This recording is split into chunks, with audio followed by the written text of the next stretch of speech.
नमस्कार दोस्तों। आज हम पढ़ने वाले हैं क्लास 10th सिविक्स का पहला चैप्टर, जिसका नाम है लोकतंत्र में सत्ता की साझेदारी।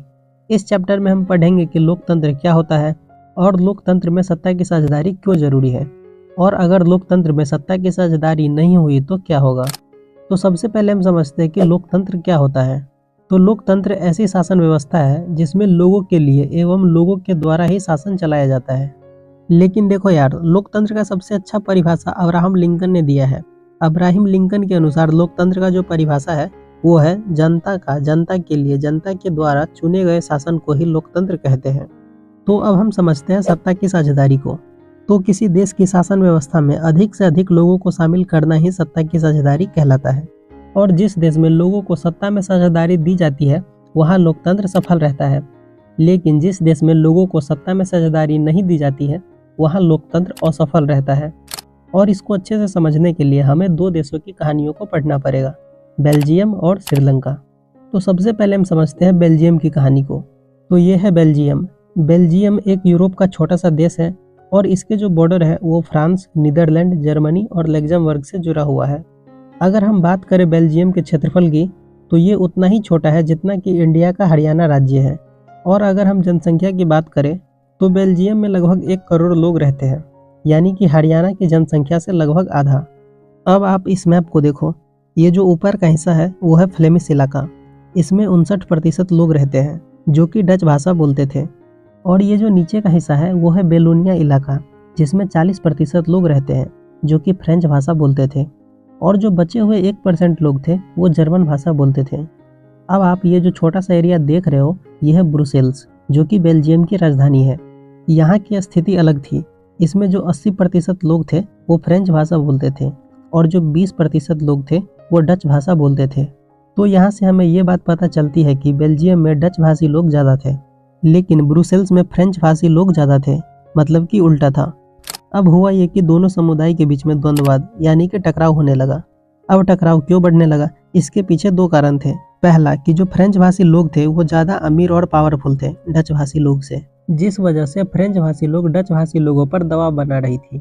दूसरा कि जो डच भाषी लोग थे उसको आर्थिक विकास और शिक्षा का लाभ बहुत लेट मिलता था। अब आप खुद ही सोचो कि अगर एक समुदाय को ज़्यादा लाभ मिलेगा और दूसरे समुदाय को कम लाभ मिलेगा तो क्या होगा। आपस में तो तनाव और भी ज़्यादा बढ़ेगा। और ऐसा हुआ भी। 1950 से लेकर 1960 तक बेल्जियम के दोनों समुदाय के लोगों के बीच तनाव बहुत ज़्यादा बढ़ने लगा। और जो बेल्जियम की राजधानी ब्रुसेल्स थी उसमें और भी ज़्यादा सिचुएशन खराब होने लगी थी। तो अब हम समझते हैं बेल्जियम में सत्ता की साझेदारी को। तो बेल्जियम में ये समस्या और भी ज़्यादा बढ़ती उससे पहले जो बेल्जियम की सरकार थी उसने थोड़ी समझदारी दिखाई और उन्होंने 1970 से लेकर 1993 के बीच अपने संविधान में 4 बार बदलाव किए ताकि देश में शांति बनी रहे और दोनों समुदाय के बीच में लड़ाई झगड़ा न हो। तो इसके लिए संविधान में कई सारे बदलाव हुए। क्या क्या बदलाव होते हैं चलिए जानते हैं। तो पहला बदलाव ये होता है कि केंद्र सरकार में डच और फ्रेंच भाषी मंत्रियों की संख्या समान हो। दूसरा बदलाव ये होता है कि अगर कोई नया कानून पास करना है तो वो दोनों की सहमति से पास होगा, किसी एक की सहमति से पास नहीं होगा। तीसरा बदलाव ये होता है कि केंद्र सरकार की बहुत सी पावर राज्य सरकार को दे दी जाती है और राज्य सरकार स्वतंत्र रूप से अपना काम कर सकती है। चौथा बदलाव ये होता है कि बेल्जियम की राजधानी ब्रुसेल्स में अलग से सरकार बनाई गई जिसमें दोनों समुदाय के बराबर बराबर नेता रहेंगे। पांचवा बदलाव ये होता है कि केंद्र सरकार और राज्य सरकार के अलावा इन्होंने एक और सरकार का गठन किया जिसे सामुदायिक सरकार बोला जाता है। ये सामुदायिक सरकार तीनों भाषा बोलने वालों के लिए अलग अलग बनाई गई थी, जो कि अपने अपने समुदाय के लिए संस्कृति, शिक्षा और भाषा जैसे मुद्दों पर काम करती थी। तो अगर हम ध्यान से देखें तो बेल्जियम में 3 तरह की सरकार का गठन होता है, केंद्र सरकार, राज्य सरकार और सामुदायिक सरकार। तो ये जो मॉडल था सरकार का वो थोड़ा जटिल था, पर ये इतना अच्छा था कि इसके बाद बेल्जियम के अंदर जो दोनों समुदाय थे उसके बीच में शांति बनी रहती है और सारे लोग खुशी खुशी रहने लगते हैं। इतने अच्छे सिस्टम को देखकर बेल्जियम की राजधानी ब्रुसेल्स को यूरोपियन संघ का मुख्यालय बनाने के लिए चुना जाता है। तो ये थी बेल्जियम की कहानी जिसकी एक अच्छी खासी हैप्पी एंडिंग होती है। इसी से संबंधित एक दूसरी कहानी है जो कि है श्रीलंका की। तो ये है श्रीलंका। ये एशिया का एक द्वीपीय देश है जो कि चारों तरफ से पानी से घिरा हुआ है। ये तमिलनाडु के तट से कुछ किलोमीटर दूर है। अगर हम इसके जनसंख्या की बात करें तो इसमें लगभग 2 करोड़ लोग रहते हैं, यानी कि लगभग हरियाणा के जनसंख्या के बराबर। श्रीलंका की राजधानी है कोलंबो और श्रीलंका को अंग्रेजों से आज़ादी 1948 ईस्वी में मिली थी। अब हम देखते हैं कि श्रीलंका में किस किस तरह के लोग रहते हैं। तो 74% जो लोग हैं वो सिंहली भाषा बोलते हैं और ये बौद्ध धर्म से आते हैं। 18% जो लोग हैं वो तमिल भाषा बोलते हैं और इसमें हिंदू भी आते हैं और मुसलमान भी आते हैं।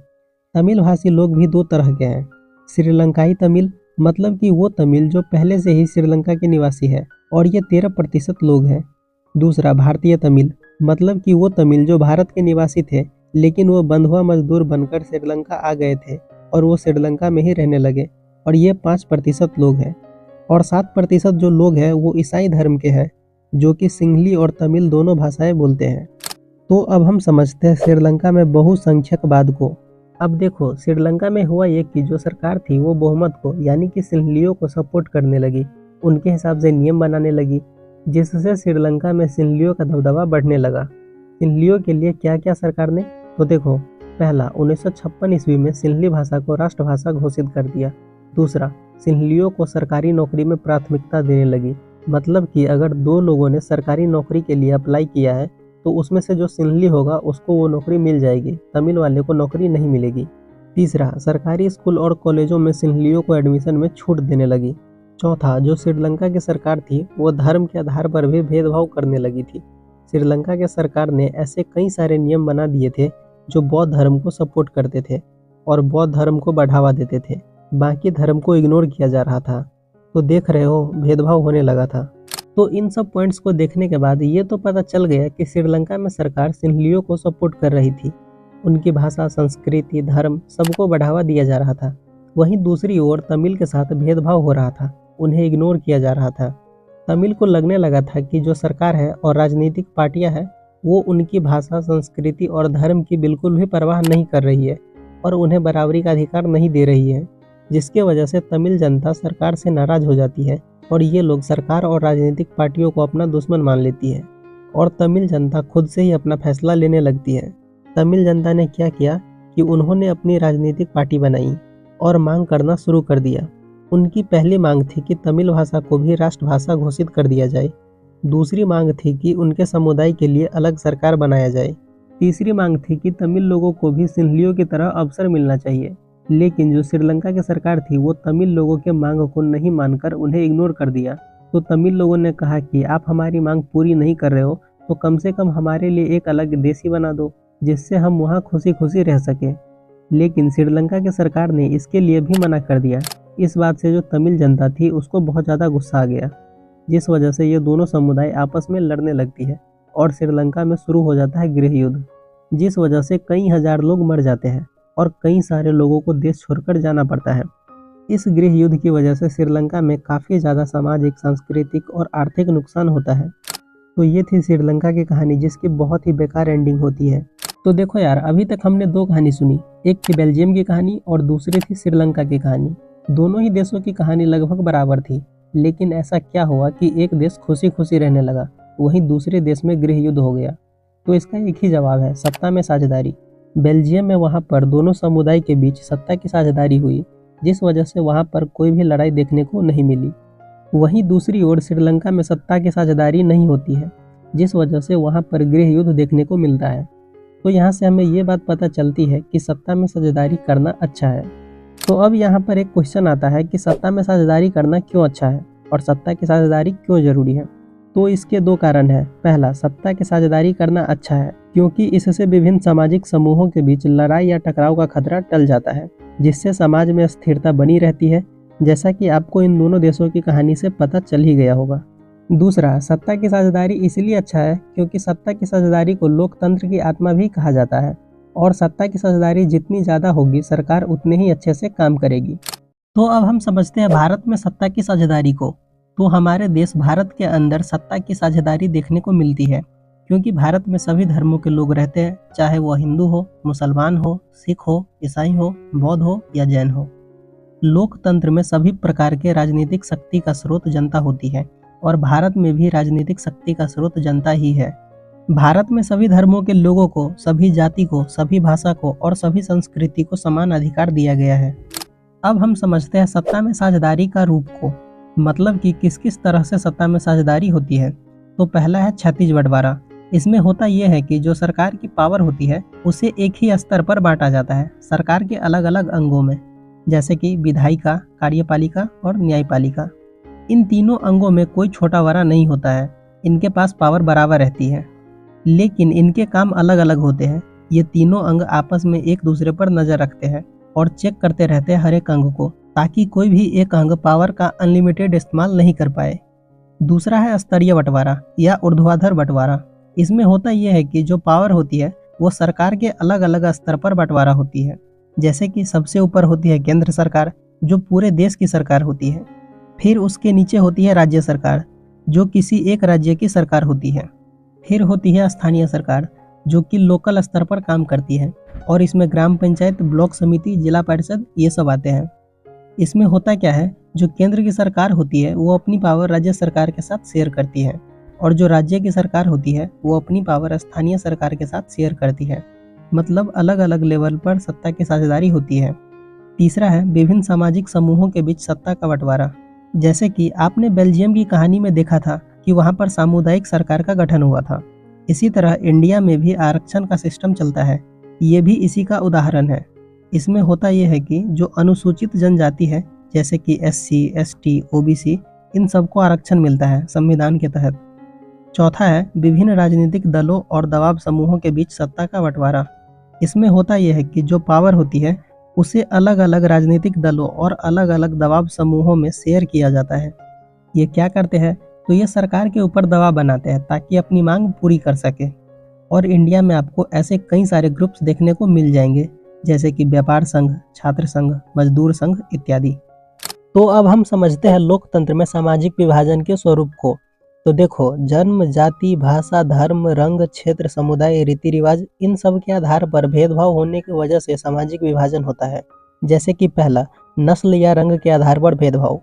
1968 ईस्वी में मैक्सिको ओलंपिक में पदक समारोह के दौरान 200 मीटर की दौड़ जीतने वाले अमेरिकी धावक टॉमी स्मिथ और जॉन कार्लस ने नस्लवाद का विरोध किया, क्योंकि ये दोनों अश्वेत थे, मतलब कि ये दोनों काले थे। अमेरिका में श्वेत लोग अश्वेत लोगों के साथ भेदभाव करते थे। जब टॉमी स्मिथ और जॉन कार्लस ने नस्लवाद का विरोध किया तो उसका समर्थन ऑस्ट्रेलियाई धावक पीटर नॉर्मन ने भी किया, जबकि पीटर नॉर्मन न तो अमेरिकी थे और न ही अश्वेत थे। तो इस घटना से हमें ये पता चलता है कि अमेरिका में श्वेत और अश्वेत, मतलब कि काले और गोरे का अंतर सामाजिक विभाजन है। दूसरा है राजनीति के आधार पर भेदभाव। इसे समझने के लिए हमें दो देशों की कहानी को समझना पड़ेगा, उत्तरी आयरलैंड और नीदरलैंड। तो सबसे पहले हम समझते हैं उत्तरी आयरलैंड की कहानी को। तो उत्तरी आयरलैंड ब्रिटेन का हिस्सा है। यहाँ की मुख्यतः आबादी ईसाई है और ये ईसाई दो प्रमुख पंथों में बटे हुए हैं। 53% आबादी प्रोटेस्टेंट है, जो अमीर और ताकतवर है, और इन लोगों का प्रतिनिधित्व यूनियनिस्ट पार्टियां करती है, जो ब्रिटेन के साथ ही रहना चाहता है। जबकि 44% आबादी रोमन कैथोलिक है, जो गरीब और वंचित लोग हैं, जो कि लंबे समय से शोषण का शिकार है, और इन लोगों का प्रतिनिधित्व नेशनलिस्ट पार्टियां करती है, जो आयरलैंड के साथ रहना चाहती है। अब होता यह है कि दोनों समुदाय के बीच हिंसक टकराव यानी कि लड़ाई झगड़ा होने लगता है। इस लड़ाई में ब्रिटेन के सेना के जवान और सैकड़ों लोग मारे जाते हैं, जिस वजह से 1998 ईस्वी में ब्रिटेन की सरकार और नेशनलिस्टों के बीच शांति समझौता होता है, जिसमें हिंसक आंदोलन को बंद करने की बात स्वीकार कर लिया गया। अब हम समझते हैं नीदरलैंड को। तो नीदरलैंड भी ईसाई धर्म वाला देश है। यहाँ पर कैथोलिक और प्रोटेस्टेंट दोनों पंथ के लोग रहते हैं। जो कैथोलिक पंथ के लोग हैं उसमें कुछ जनता अमीर है और कुछ जनता गरीब है। वहीं जो प्रोटेस्टेंट पंथ के लोग हैं उसमें भी कुछ जनता अमीर है और कुछ जनता गरीब है। तो यहाँ पर दोनों में से कोई भी समुदाय बहुत ताकतवर नहीं है, जिस वजह से यहाँ पर सामाजिक भेदभाव देखने को नहीं मिलता है। वहीं उत्तरी आयरलैंड में एक समुदाय के ज़्यादा ताकतवर होने से सामाजिक विभाजन देखने को मिलता है। इसी तरह एक और देश है यूगोस्लाविया, जहाँ पर धार्मिक और जातीय विभाजन के आधार पर राजनीति हुई, जिसके कारण यूगोस्लाविया 6 हिस्सों में टूटकर बट गई। तीसरा, जाति के आधार पर भेदभाव। तो देखो, पूरे दुनिया में जाति के आधार पर भेदभाव और श्रम विभाजन होता है। कोई भी बच्चा जिस जाति में जन्म लेता है वह उसी जाति का हो जाता है। कुछ जातियाँ सशक्त होती है जिसे शिक्षा बहुत आसानी से मिल जाता है, लेकिन कुछ ऐसे जातीय समुदाय होते हैं जो अभी भी शिक्षा से वंचित हैं, जैसे कि दलित जातियाँ। इन सब को देखते हुए भारत में SC, ST और OBC को शिक्षा में आरक्षण दी जाती है ताकि दलित जाति और छोटी जाति शिक्षा से वंचित न रहे। चौथा, लिंग के आधार पर भेदभाव। तो देखो, समाज में लड़कों के अपेक्षा लड़कियों के साथ ज़्यादा भेदभाव किया जाता है। समाज में कहना है कि लड़कियों का जीवन घर तक सीमित है, जबकि लड़कों के ऊपर खान पान, शिक्षा और स्वास्थ्य पर अधिक खर्चा किया जाता है, जिस वजह से महिलाओं में साक्षरता की दर 54% है, जबकि पुरुष में 76% है। स्कूली शिक्षा के दौरान कई लड़कियां पढ़ने में बहुत तेज रहती है, फिर भी उसे उच्च शिक्षा प्राप्त नहीं होती है। समाज में लड़कियों के साथ भेदभाव इतना होता है कि माँ के गर्भ में पल रहा बच्चा अगर लड़की होती है तो उसे गर्भ में ही मार दिया जाता है, जिस वजह से हमारे देश का लिंगानुपात 943:1000 है। मतलब कि 1000 लड़कों पर सिर्फ 943 लड़कियां ही है। इस हो रहे गर्भपात को रोकने के लिए सरकार ने 1971 में एक अधिनियम पारित किया, जिसे भ्रूण हत्या अधिनियम कहा जाता है, जो सफल न होकर असफल साबित हुआ। हालांकि अब भारत में भी ये समस्या बहुत ज़्यादा कम हो गई है, मतलब कि अब लोगों की सोच बदल रही है। तो देखो यार, इन सभी भेदभाव को देखते हुए हमारे संविधान में इसके खिलाफ कानून भी बनाया गया है। हमारे संविधान में अनुच्छेद 15 में कहा गया है कि धर्म, लिंग, भाषा, जाति अथवा जन्म स्थान के आधार पर किसी भी नागरिक के साथ भेदभाव नहीं किया जाएगा। और अनुच्छेद 19 में कहा गया है कि भारत के सभी नागरिकों को देश में कहीं भी जाने, निवास करने, व्यवसाय करने इत्यादि का समान अधिकार प्राप्त है। तो ये चैप्टर यहीं पर ख़त्म हो जाता है। और हाँ दोस्तों, मैं कुछ दिनों के बाद लाइव आकर सभी सब्जेक्ट पढ़ाने वाला हूँ, तो आप लोग तैयार रहना। और हाँ, अगर आपको ये वीडियो पसंद आई है तो वीडियो को लाइक कर दीजिए, एक प्यारा सा कमेंट कर दीजिए और चैनल को सब्सक्राइब भी कर दीजिए। मिलते हैं अगले वीडियो में, तब तक के लिए bye bye and take care.